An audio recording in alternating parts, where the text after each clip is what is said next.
ल अब हामी लागौँ कतारको पर्पल आइल्यान्डतिर हैन।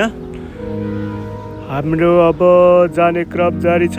यो बाटो चाहिँ तपाईको हामीले भिडियो बनायौँ कहाँदेखि भन्नुहुन्छ भने कतारको दुवा पनि क्रस गरेपछि जुन लुसेल एरियाबाट पनि अगाडिको बाटो हो हैन। यो एक्चुअली लुसेलबाट तपाईले यात्रा सुरु गर्नुहुन्छ जब अल्खोर साइडको त्यो बाटो है। दुवाबाट तपाईको लगभग 80 किलोमिटर समथिङ छ है। र यो अल्खोर हामीले एकदम मैले यो कटअप गरी भिडियोहरू बनाएको छु किनभने धेरै लामो भिडियो हुने भएकोले गर्दा हैन। हजुरलाई हेर्नको लागि सरल सजिलो तरिकाले यो भिडियो मैले क्रिएट गरिरहेको छु। र यो बाटो एकदम राम्रो मजाको हाम्रो यात्रा भइरहेको छ। हामी यात्राको मजा लिँदै अगाडि बढिरहेका छौँ।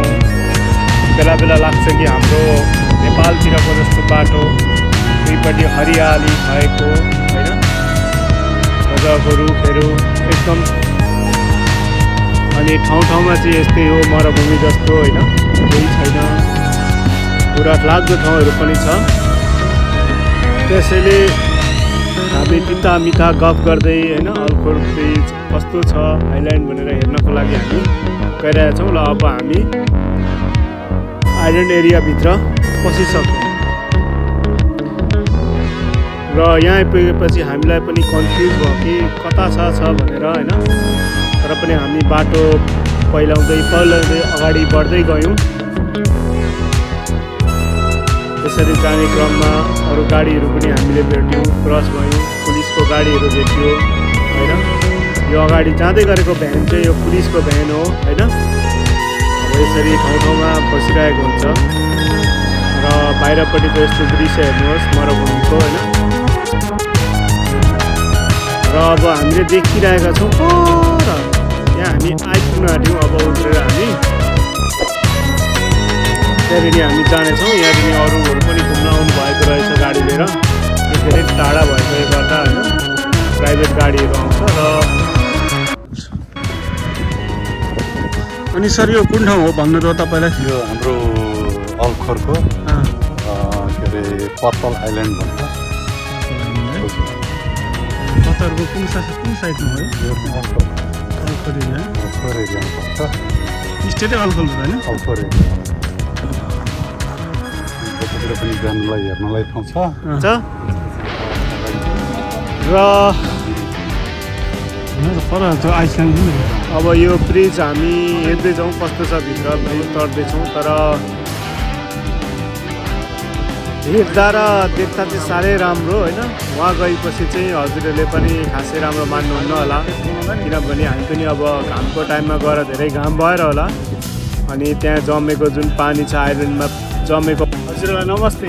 आज कतारको हामी अल्खोर एरियामा आएका छौँ जहाँ यो पर्पल आइल्यान्ड भन्छ होइन। जहाँ समुद्रले छोडेको भाग हो र यो भागमा तपाईँले देख्न सक्नुहुन्छ विभिन्न बोट बिरुवाहरू, जस्तै हाम्रो नेपालमा भयो यस्तो कागजको बिरुवाहरू जस्तो देख्नुहुन्छ। तर यो चाहिँ एक्चुअली कागजको बिरुवा होइन। र यहाँनिर घुम्न आउँदा चाहिँ एउटा होइन नेपालतिर भएको जस्तै जङ्गलमा भएको जस्तै वातावरण त्यस्तै समुद्रमा नि तल पानीमा माछाहरू हेर्न पाउनुहुनेछ। र अलिकति दुर्गन्ध छ होइन, बासना अलिक नखाम्रो आइरहेको छ। तर एक किसिम जस घुम्न आउँदा रमाइलो छ यहाँ घाम भए पनि होइन। र हजुरहरू पनि घुम्न आउनु होला अल्खोरको। तर धेरै टाढा रहेछ होइन, दुवादेखि लगभग तपाईँको 50 किलोमिटर 60 किलोमिटर समथिङ छ। त्यसरी हजुरहरूलाई कस्तो लाग्छ आउनु होला। र यो मेरो भिडियोलाई पनि तपाईँहरूले like and comment and share पनि गरिदिनु होला। हस् त सेफ्टीको लागि एकदम राम्रो छ होइन। डोरीहरू लगाइदिएको छ। अलिकति पानीभित्र गएर फोटोसोटो खिच्ने हुन्छ भने साइडमा बनाइदिएको छ होइन। अब एक किसिम राम्रो लाग्यो। हामीले सर्ट पिरियड टाइममा गएका थियौँ, त्यही भएर छिटो गएर फोटोहरू लियौँ होइन, भिडियोहरू बनाउने मौका पायौँ।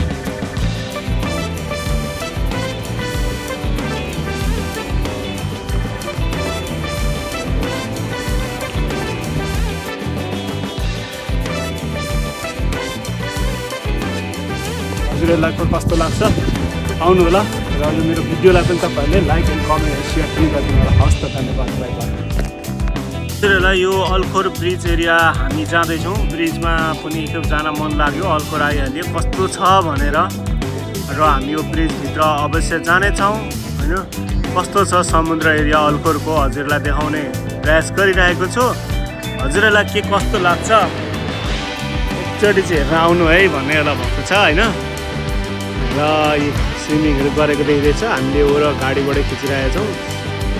इन्शाअल्लाह हामी भित्र जाने प्रयास गर्दैछौँ र हामी जानेछौँ। ल हेर्नुहोस् भित्र नानीहरू खेल्ने ठाउँ।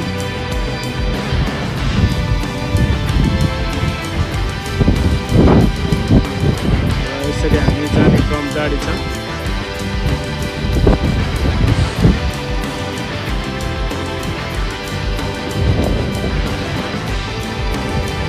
अब हामी त्यहाँनिर बसेर हामी यसो पौडी सौडी खेल्ने व्यवस्था गर्ने विचार गऱ्यौँ र हामी पौडी खेल्छौँ होला सायद त्यहाँ होइन। र मलाई चाहिँ पौडी खेल्न पनि आउँदैन, डर लाग्छ। म चाहिँ अवलोकन गर्ने मान्छे भएँ होइन। र यो रातिको दृश्य यस्तो देखिँदो रहेछ, हल्का राति राति परेको थियो र हामी यही टाइममा हामी फिर्क्यौँ है। ल हजुरलाई यो भिडियो के कस्तो लाग्छ होइन कमेन्ट सेयर गरिदिनु होला। अर्को ब्लग भिडियो अवश्य आउनेछ, हजुरले हेरिदिनुहुन्छ होला भन्ने आशा गर्दै म हजुरबाट अब बिदा हुन चाहन्छु। हवस् त।